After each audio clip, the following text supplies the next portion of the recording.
اللہ رب العزت نے حق اور باطل کو پرکھنے کے لیے آسمان سے اپنی کتابیں، وحی اور پیغمبروں کو مابعوث فرمایا تاکہ انسانیت کی رہنمائی ہو اور بنی نوع انسان صراط مستقیم پر آ جائے۔ اللہ کے پیغمبر ہر وقت اپنی محنتوں اور کاوشوں کو بروئے لاتے رہتے اور اپنی امتوں کو راہ راست پر لانے کی ہر ممکن کوشش کرتے۔ اس کے بعد بھی اگر قوم حق کو تسلیم نہ کرے تو حجتوں کو ختم کر دیا جاتا اور پھر اللہ کا عذاب ان کا مقدر بن جاتا۔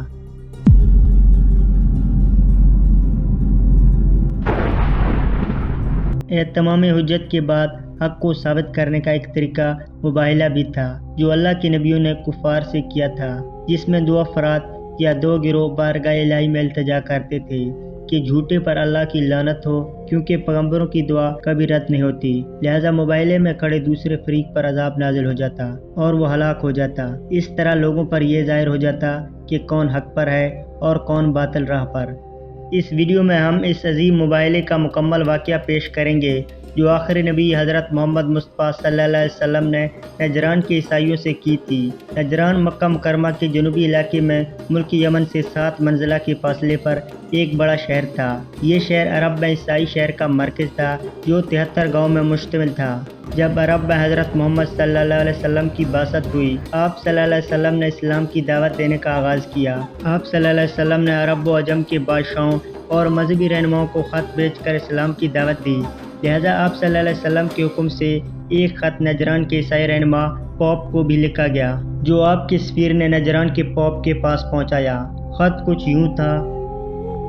شروع کرتا ہوں خدا ابراہیم و یعقوب و اسحاق کے نام سے، خدا کے رسول محمد کی جانب سے نجران کے پوپ کے نام، میں ابراہیم و اسحاق و یعقوب کے خدا کی تعریف بجا لاتا ہوں اور تمہیں بندوں کی پرستش ترک کر کے خدا کی عبادت کرنے کی دعوت دیتا ہوں۔ اگر تمہیں ہماری دعوت منظور نہیں ہے تو جزیہ دو، ورنہ انجام برا ہوگا۔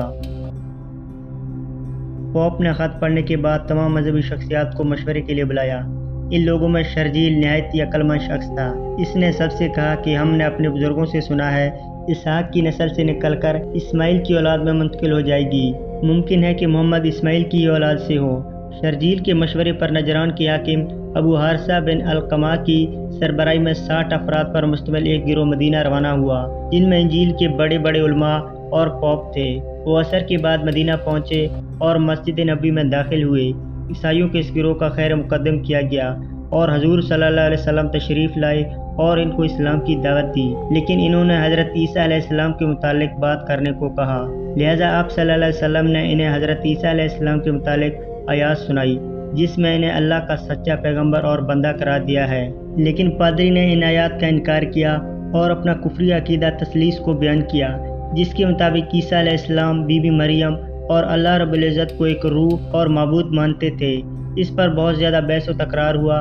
لیکن عیسائی اپنے کفری عقیدے پر ڈٹے رہے۔ نبی صلی اللہ علیہ وسلم نے ممکن دلائل دیے مگر انہوں نے انکار کر دیا، یہاں تک کہ سورہ آل عمران کی آیت نازل ہوئی: اے پیغمبر، علم کے آ جانے کے بعد جو لوگ تم سے حجتی کریں ان سے کہہ دو،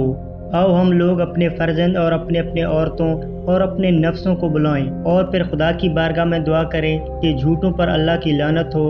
ان آیات کو آیت مباہلہ کے نام سے جانا جاتا ہے۔ حضور صلی اللہ علیہ وسلم نے ان نصرانی علماء کو مباہلے کے لیے کہا۔ انہوں نے ایک دن کی مہلت مانگی۔ دوسرے روز صبح کو رسول اللہ صلی اللہ علیہ وسلم حضرت علی علیہ السلام کے گھر تشریف لائے اور اپنے پاک نواسے امام حسن کا ہاتھ پکڑا اور امام حسین کو گود میں اٹھایا اور حضرت علی علیہ السلام اور اپنے لختے جگر جنتی عورتوں کی سردار بی بی فاطمہ کو ساتھ لے کر مباہلے کے لیے روانہ ہوئے۔ جب آپ اپنے اہل بیت کے ساتھ مدینہ کے باہر کھلے میدان میں تشریف لائے، جب نصارہ نے آپ کو اور آپ کے اہل بیت کو دیکھا تو ان کے سربراہ ابو حارثہ نے پوچھا کہ یہ لوگ کون ہیں جو محمد کے ساتھ آئے ہیں؟ جواب ملا، وہ جو ان کے آگے آگے رہے ہیں وہ ان کے چچا زاد بھائی، ان کے بیٹی کے شریک حیات اور مخلوقات میں ان کے نزدیک سب سے زیادہ محبوب ہیں، اور 2 بچے ان کے فرزند ہیں جو ان کی بیٹی سے ہیں، اور وہ خاتون ان کی بیٹی فاطمہ ہیں جو خلق خدا میں ان کے لیے سب سے زیادہ عزیز ہے۔